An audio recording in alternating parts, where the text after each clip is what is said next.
ये जो आप देख रहे हैं इसके अंदर ये एक जर्नल भी, सॉरी इसमें फिर वही बात चली गई जहाँ पे मैं बैक कर रहा था, होम पे चला गया। कुछ चीज़ें ये थी कि जो एक क्वेश्चन के फॉर्म में, एक तो ये चीज़ें थी हमारे पास के जो कंटिन्यूटी हम डिस्क्राइब करते हैं ना इसमें, कि ये जो स्कीम है उसकी जो कंटिन्यूटी है कि उसको हम किस तरह करते हैं। मैं इसकी पीडीएफ खोल लेता हूँ ताकि हाथ के साथ उसको मैं टच करके आपको दिखा सकूँ।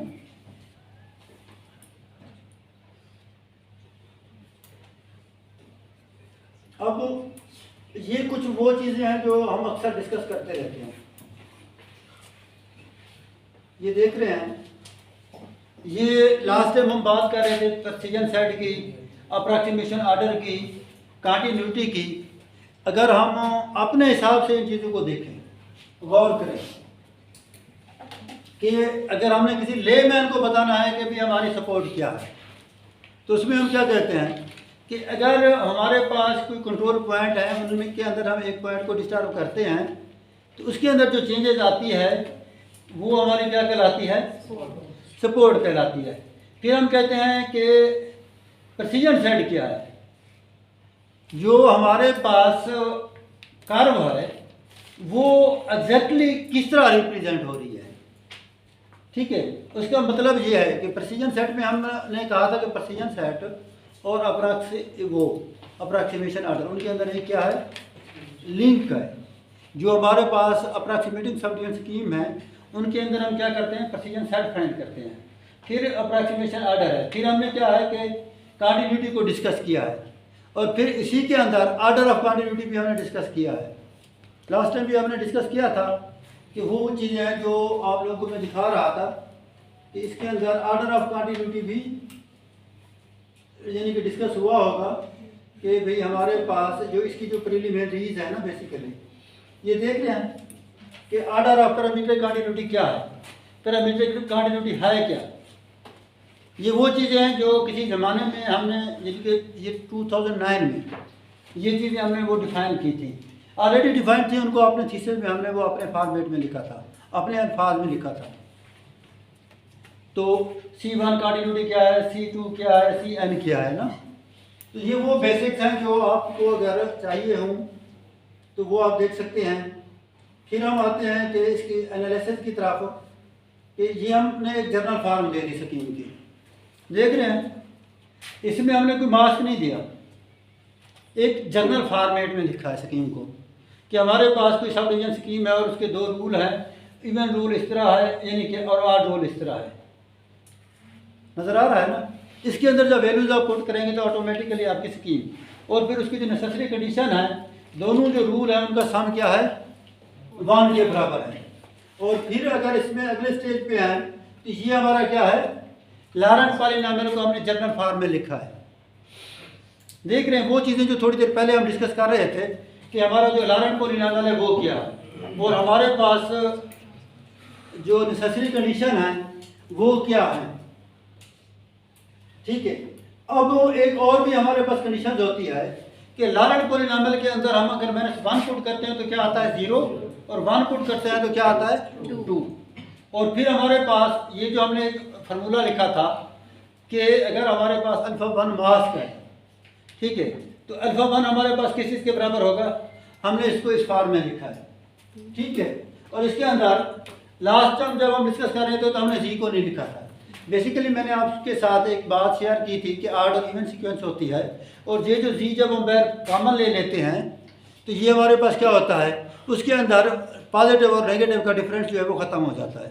तो बाद दफ़ा हम क्या करते हैं, इसको डायरेक्ट 2/1 भी लिख देते हैं, बाद दफ़ा 2z कर देते हैं। तो इसको जब 2z करेंगे तो फिर हमें ऑड और इवन भी लिखना पड़ेगा। ठीक है, फिर हमारे पास अगर आप देखें तो ये हमारे पास स्कीम है जो लॉरेंट पॉलिनॉमियल के हिसाब से इस तरह लिखी जाती है।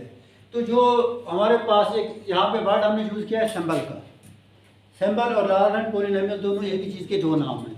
लास्ट टाइम भी हमने इसको डिस्कस किया था।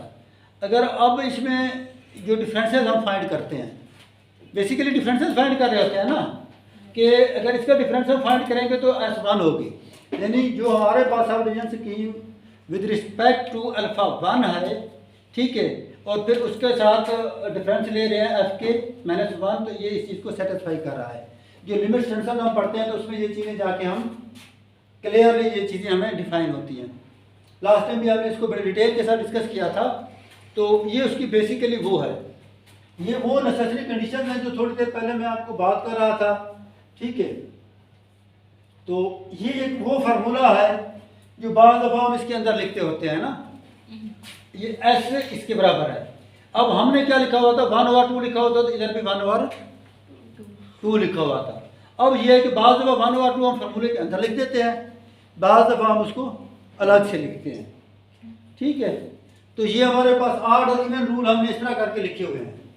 बाज़ दफ़ा हमको ऑड और इवन अलग करके लिखते हैं, बाज़ दफ़ा हम कंबाइन करके एक फार्मूले के अंदर लिख देते हैं। फिर हमारे पास जो और पैरामीटर ऐड करना पड़ता है, जिस तरह हमने लिखा था ना अल्फा 2j प्लस b के नाम से, और b को हमने कहा था कि वो 0 और 1 के बराबर है ना, हमने एक करके लिखा था। और यहाँ पे 2 रूल थे, हमने दोनों को अलग अलग करके लिखा है। और जो 1/2 वाली बात थी वो हमने इसके अंदर अलग से जाके आगे डिफाइन करेंगे, ठीक है ना। तो बाद अब इसको इस तरह भी लिखते हैं, एक और फार्मूला है, ठीक है ना। 1/2 लिया, इसके ऊपर हमने वैल्यू क्या ली, एल ली। एल यूजुअली हम क्या ले लेते हैं, 1 ले लेते हैं। हमारे जो स्कीम्स है ना, तो कुछ स्कीमें हैं जिनका जब हम एनालिसिस करते हैं तो एल की वैल्यू हमें चेंज करनी पड़ती है। जिस तरह हमारे पास मिसाल के तौर पे 4 पॉइंट इंटरप्लेटरी सब डिवीजन स्कीम है, वो C2 कंटिन्यूअस है, लेकिन L1 पे वो कंडक्टिविटी नहीं देती। उसके लिए हमें क्या लेना पड़ता है, L को 3 लेना पड़ता है। जब हम L को 3 जाके लेते हैं तब जाके वो सेटिस्फाई करती है। तो फिर हमने इसको इस फॉर्म में लिख दिया। ये आप अगर गौर से करें तो ये जो आपके पास एक फार्मूला हमने कंबाइन कर दिया, बात वही है, सिर्फ उसकी जो कंस्ट्रक्शन है, जो फार्मूला है, उसके अंदर हमने कम्प्लेक्सिटी क्रिएट कर दी, ठीक है। सिंगल फार्म में ले आए, आसान फार्म से। फिर हमने जो b था उसको हमने डिफाइन कर दिया कि b हमारे पास किस के बराबर होगा, 1/2 raise power l, j raise from 0 to l -1, उसका product alpha n of g और 2j, इस तरह हमने कर दिया। फिर हमारे पास जो स्मूथिंग फैक्टर था उसको हमने इस टर्म में डिफाइन कर लिया। एक दफ़ा हम उसको क्या कर रहे थे, इस फॉर्म में भी आप ऐसे भी लिख सकते हैं कि अल्फा 1 इसके साथ एक फैक्टर मल्टीप्लाई करें या इस सारे की पावर n ले लें, और ये वाला फार्मूला थोड़ी देर पहले हमने यूज़ किया है, ऐसे है ना। अच्छा, अब ये जो हमारे पास रेफरेंस टेंस था उसके अंदर एक ये चीज़ यानी कि थी, ये फार्मूला बेसिकली किसका है, यहाँ पे हमने एक रेफरेंस दे दिया 10। इसका मतलब क्या है कि जो आपके रेफरेंसेस गिवन होंगे उसके अंदर जो 10 जहाँ पे लिखा होगा, वो जो पेपर है उसके अंदर से ये फार्मूला हमने लिया है। उन लोगों ने इस फार्मूले को डिफाइन किया था, ठीक है। रेफरेंस 10 का मतलब ये है कि जब भी कोई चीज़ आप किसी और जगह से लेते हैं तो उसको रेफरेंस करते हैं। जब आप थीसिस लिखेंगे तो आपको क्या करना पड़ेगा, रेफरेंस भी लेनी पड़ेगी चीज़ें। और ये फार्मूला एज इट हमने उधर से लिया है, अपने वर्डिंग में चेंज किया है, लेकिन क्योंकि फार्मूला उनका था तो हमने उनको उसके अंदाज से ले लिया, क्योंकि प्लेजरिज्म। फिर हमारे पास क्या आ गया कि general formula for the binary scheme. हमारे पास जो स्कीम थी बेसिकली हमने जो जनरल फार्मूला दिया था वो लॉरेंट पॉलिनॉमियल की फॉर्म में था, ठीक है। तो हमने उस फार्मूले को क्या लिखा था, इस फॉर्म में लिख दिया था कि इसके अंदर बेसिकली क्या है, here is the general formula for lambda plus 2 point approximating sub division scheme. अब लैम्डा को जब हम 0 पुट करेंगे तो हमारे पास स्कीम क्या बनेगी, 2, और उस स्कीम को वो क्या करेगा, सेटिस्फाई करेगा। तो ये सबसे पहले मैंने ये जनरलाइजेशन का कंसेप्ट था इंट्रोड्यूस करवाया था अपनी लैब के अंदर जितने भी लोग थे। तो मैंने कहा कि हम जनरलाइज स्कीम क्यों नहीं दे सकते।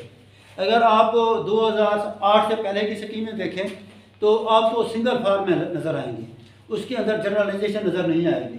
जब 2008-9 के बाद से आप देखेंगे तो फिर आपको स्कीम 2009 के बाद, 8 भी नहीं, 2009 के बाद फिर आपको ये जो जनरलाइज स्कीम है इनका कंसेप्ट आपको क्लियर होगा। तो इसके अंदर ये हमने उसके लैम्डा की वेरिएशन दे दी है। अब हमने कहा कि लैम्डा की वेरिएशन क्या, 0, 1, 2 अप टू टी तक हमने कह दिया है। टी आपके पास कोई भी इंटीजर है, ठीक है। तो ये आपके पास सारी चीज़ें जो हैं वो क्लियर हैं। अब हम आगे क्या करते हैं कि आगे हम इसी को फर्दर इसको एनालाइज करते हैं कि ये जो हमारे पास स्कीम है इसको हम कैसे एनालाइज करेंगे।